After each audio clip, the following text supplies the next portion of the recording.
Кайрылуу күн баршаңызга. Бүгүн биз жумсак оюнчугун жасайтын боламыз.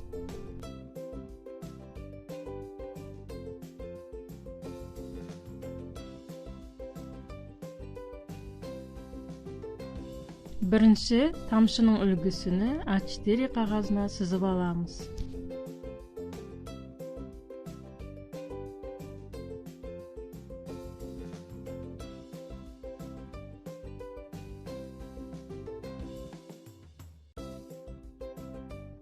Үлгүнү матага коюп, айналдыра сызып аламыз, сосын оны кыябыз.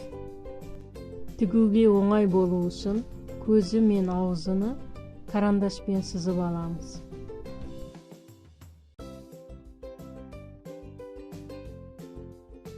Тигим машинасында кара жиппен көзү менен аузун тигип аламыз.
Матамыздын эки жагын косуп тигип жатканда макта салуусуна орун калдыра кетебиз.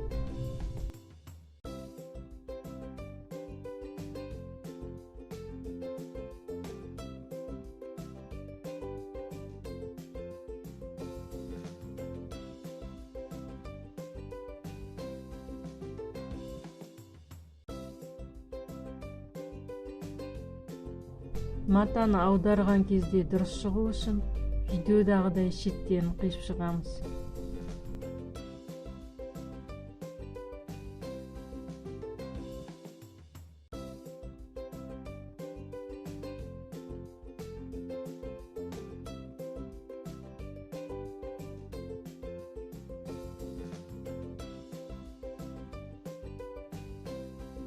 Энди ишин синтефон менен толтурамыз.